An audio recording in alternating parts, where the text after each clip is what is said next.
Voilà, vous l'aurez compris, c'est la thématique du jour. Roger et Hoche, merci d'être avec nous. Vous êtes tabacologue. Oui. Entre autres, quel est votre parcours, Robert?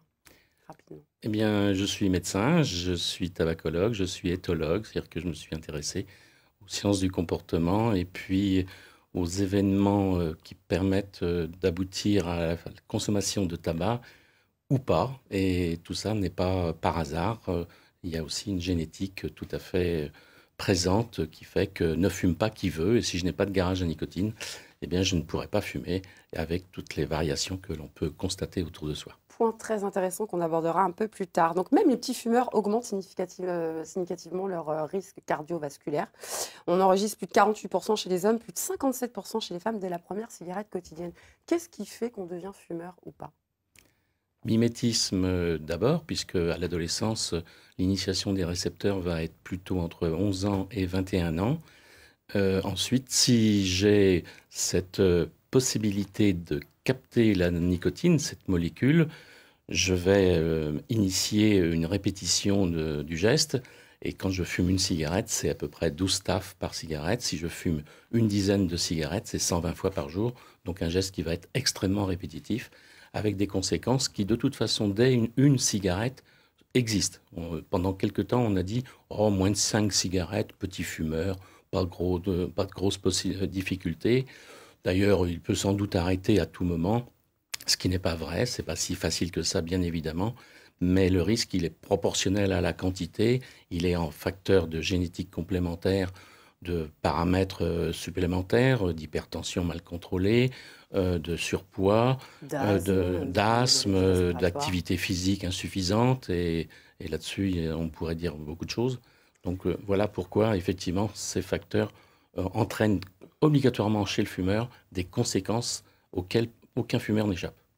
Le tabac reste la première cause de mortalité évitable. On enregistre, en tout cas, responsable de 200 morts chaque jour en France. Je vous propose de regarder une pub qui a été réalisée par Yvon Attal. Mesdames, Messieurs, si je vous ai fait venir en urgence, c'est que nous avons un énorme problème. Nous avons plus de 60 tonnes de déchets toxiques sur les bras. De l'acétone, du cadmium, de l'ammoniac. Il faut absolument trouver une solution pour nous en débarrasser, et vite. J'attends vos propositions. On peut pas les envoyer dans une usine de retraitement? Non, trop cher. Faut faire comme la dernière fois, on achète un terrain et on les enfouit discrètement. Non mais c'est fini cette époque, on aura les écolos sur le dos en moins de 24 heures. Et les embarquer vers un pays moins regardant. Non mais c'est tout. Vous pouvez pas me trouver une solution plus simple, plus économique, plus efficace? Et si on les faisait avaler aux gens? Avaler? C'est des trucs dégueulasses, ils vont s'en rendre compte. Non, à petite dose, un peu tous les jours. Ils se rendront compte de rien. Le tout, c'est de les habituer le plus tôt possible. Avec des jeunes, par exemple. Au marketing, les gars n'ont qu'à leur suggérer que c'est cool et rebelle. Ça marche à tous les coups. Mais ça se présenterait comment, votre truc, là? Je crois que je vois assez bien comment ça pourrait être. Arsenic, acétone, DDT, ammoniac, polonium 210. Fumer, c'est servir de décharge aux pires produits toxiques. Ne vous faites pas rouler par la cigarette. Et ça va nous coûter combien, votre affaire? Bah rien. Les jeunes sont prêts à payer pour avaler ces merdes. Une pub qui date de 2010 et qui résonne encore très fort aujourd'hui. Hein. Très bien réalisé. Très bien réalisé, effectivement, par le réalisateur Yvon Attal. Qui est fumeur autour de la table, hein? Aubin, non pas du tout. plus. Bon, je suis le seul exemple, malheureusement. Je suis fumeuse, je fume 3-4 cigarettes par jour. Est-ce que je réduis mon risque d'accident cardiovasculaire parce que je suis une petite fumeuse? Oui, indéniablement. Si en plus j'ai une activité physique, si je compense cette consommation relativement faible, qui correspond à 20% de ceux qui sont fumeurs, la moyenne, la consommation la plus importante se situe aux alentours de 8 à 12 cigarettes par jour, sachant que la moyenne de consommation globale de la population fumeuse est aux alentours de 13,5 à 14 cigarettes par jour. Ah oui. Fumeur occasionnel, gros, petit fumeur, in fine, où se place la génétique là-dedans? Moi, en fumant par exemple 3-4 cigarettes par jour, où la génétique se place? Pourquoi Bien, j'ai à l'adolescence tenté de tirer sur une cigarette de toute façon la plupart du temps, hormis si j'ai une activité sportive très, très ancrée, mais je vais, par mimétisme, essayer de faire comme les autres. Et ça, c'est premier facteur, c'est le mimétisme. Le mimétisme. Mais là, on n'est pas dans la génétique. C'est ça, quand vous parlez de mimétisme, c'est D'abord. par rapport au comportement social ou Oui, par oui, rapport à... au comportement social d'adolescence. Le cerveau humain est le plus mimétique qui soit, avec ses qualités et ses défauts dans ce sens. Si je n'ai pas de garage à nicotine, je ne vais pas continuer et je vais devenir... Donc, le garage à nicotine, c'est le facteur génétique. Absolument. D'accord. Expliquez-nous, dites-nous en plus par rapport à ça. Du coup, là, la personne qui n'a pas ces garages à nicotine va devenir tout de suite une non-fumeuse absolue, définitive pour toute sa vie. Mais comment ça, il est défini, ce garage à nicotine? En fait, c'est la molécule nicotine issue de l'une des 3600 sortes de substances du plant de tabac est la molécule la plus proche qui existe par rapport à une molécule que nous fabriquons dans notre cerveau qui s'appelle A, acétylcholine, A. Et le fumeur ne peut pas différencier la molécule nicotine de la molécule propre qu'il fabrique qui est A. Le fumeur, c'est un vendeur d'oranges qui vend des oranges et des citrons dans le même paquet. Il ne sait pas faire la différence. De naissance, chromosomes 15, 9 et 11. J'espère que vous suivez à la maison et que vous êtes bien réveillés. Et plus j'ai de garages à nicotine, plus je vais être obligé de les remplir. Donc enclin à être un gros fumeur. Si j'ai beaucoup de garages à nicotine. D'accord. Et ce garage à nicotine est défini par la génétique, mais donc quoi? Par nos parents? Mes parents sont fumeurs, donc inéluctablement, je vais devenir fumeuse? Bien, il va y avoir effectivement une transmission possible dans ce sens. Alors, je peux très bien ne pas avoir ces garages à nicotine, et puis j'ai une activité physique importante d'adolescence, et si je passe la barrière de 20-21 ans, je vais être porteur de cette génétique, mais je ne me serai pas mis à fumer de façon régulière. La consommation de tabac après 20-21 ans, le début, est assez rare. Elle existe, mais c'est assez rare. L'initiation, c'est quand même d'abord l'adolescence. La bonne nouvelle, c'est qu'on peut le fermer, ce garage, quand même. Oui. J'avais un gros garage, et c'est dur à fermer, il faut du temps, mais on y arrive. Vous avez fumé? Oui, j'avais juré que j'arrêterais de fumer quand mes enfants naîtraient. Mon fils aîné avait 16 ans quand j'ai arrêté, donc j'ai mis un petit peu de temps à tenir parole, mais on y arrive quand même. Et je pense qu'il peut y avoir beaucoup d'échecs, mais malgré les échecs, une journée, c'est peut-être pas assez. Hein. Il y a le mois sans tabac, c'est bien aussi. Ça a permis quand même à 1 million de gens d'arrêter de fumer. Est-ce que la génétique aussi, sa place dans cette capacité à savoir arrêter plus facilement que d'autres? Il y a des personnes qui sont capables d'avoir une addiction qui est moins développée que d'autres? On n'est pas tous égaux face au tabac. Oui. Puis on peut avoir d'autres addictions. Ça peut être l'alcool, ça peut être d'autres... La corrélation, justement, cigarette, café, cigarette, verre de vin, à consommer avec modération, bien sûr. Cette association accroît la consommation? Elle accroît la consommation, c'est-à-dire que le café, de par sa torréfaction, crée un accrochage moléculaire avec la nicotine, et ce n'est pas la caféine, contrairement à ce que tout le monde raconte.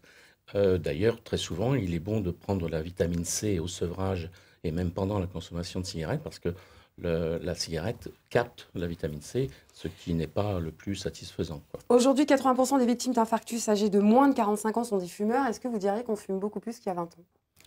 On ne fume pas beaucoup plus, puisqu'il y a une diminution progressive de la quantité. Par contre, on fume, pour ce qui est des jeunes, plus tôt. Et plus je fume tôt, plus je suis enclin à maintenir ma consommation. Mais c'est valable aussi dans les processus d'alcool. Globalement, l'augmentation des coûts du tabac et les différentes stratégies pédagogiques pour inciter à avoir une aide de sevrage font qu'on estime que d'ici 5 ans, il y aura moins 15% de consommation de tabac. Comment on fait pour protéger son cœur et ses artères du tabac concrètement? On ne peut pas... À part arrêter de fumer, est-ce qu'il y a une façon de fumer différente? On parlera peut-être de la cigarette électronique, du patch. Que pensez-vous de ces méthodes alternatives? La nicotine en elle-même, toute seule, n'est pas médicalement une conséquence grave, toute seule. Donc quelqu'un qui suce des pastilles de nicotine n'augmente pas son risque, au contraire, il diminue son risque, ce qui entraîne l'effet cardiovasculaire. Ce qui entraîne les effets délétères, c'est la combustion à 850 degrés dans la cigarette consommée. Donc ça, ce sont des aides qui sont tout à fait intéressantes. toutes les aides sont à prendre, sont les bienvenues. Près de 70% des fumeurs souhaitent arrêter. Quels conseils concrets donneriez-vous? Nous donneriez-vous? De s'adresser à leur médecin traitant, d'utiliser les moyens qui sont connus à l'heure actuelle, de consommer beaucoup de liquide. Quand on arrête de fumer, il faut se mettre en hyperhydratation, d'avoir des petites astuces comme l'utilisation du jus de tomate qui est plus prégnant en bouche, l'utilisation de stimuli olfactifs, d'huile essentielle proche pour casser l'envie de fumer. Une envie de fumer ne dure que 2 ou 3 minutes. Pour en revenir au patch, est-ce que vous diriez que c'est plus efficace que la cigarette électronique? Pas forcément. Non, la cigarette électronique peut être un moyen intéressant. Le problème, c'est que la diminution progressive de nicotine n'est pas applicable à tout le monde. Et donc, tout le monde ne réagit pas de la même façon. Oui, tout à fait. Alors, on a la campagne Jamais, la première cigarette à destination des jeunes de 8 à 15 ans. Pourquoi les jeunes fument de plus en plus tôt, mis à part cet aspect de mimétisme? Parce qu'ils ont les moyens, malgré l'interdiction d'un achat de cigarettes au moins de 18 ans, les moyens de se procurer ces cigarettes, de les cacher très substantiellement dans le cartable. Et donc, le développement sociologique de la copie, on le voit bien dans l'effet mode, etc., fait qu'effectivement, la nicotine étant la substance la plus addicte, à la 6e fois rapprochée, pas la 6e cigarette, mais la 6e fois rapprochée, si j'ai une propension personnelle, physique, à capter la nicotine, voilà, je suis déjà lancé sur une dépendance. Rapidement, pour terminer, que pensez-vous de tous ces traitements, notamment l'hypnose, l'hypnothérapie? Est-ce que vous pensez que ces solutions sont efficaces? Elles le sont quasiment autant que les autres techniques, sauf qu'elles n'ont pas été éprouvées en termes d'études. Mais l'hypnose conduite par un bon hypnothérapeute, c'est 70% de réussite sur une première séance. Après, ce qu'il faut, c'est aussi avoir des éléments précautionneux pour éviter la rechute, parce que quand nous rechutons, nous passons toujours par le stade de petit crapoteur, c'est-à-dire que pendant 1 à 6 semaines, on va être en bouffée temporaire et on ne rechute jamais au 3e jour à 15 cigarettes par jour. C'est pas comme ça que ça se passe. Pour conclure, docteur Ayoche, si j'ai bien compris, plus on fume tard, plus on a de chances de ne pas devenir un gros fumeur. Quelque part. Quelque part, oui. C'est juste? C'est juste. C'est pour ça qu'il faut générer une génération de non-fumeurs. Et c'est bien ce qu'on essaye de faire, d'éviter que les gens entrent dans le tabagisme. Docteur Roger Ayoche, merci beaucoup pour toutes ces précisions sur le tabac. Autant que faire se peut, on essaye d'éviter de fumer. Mais enfin, on fait comme on peut, comme on dit. Donc,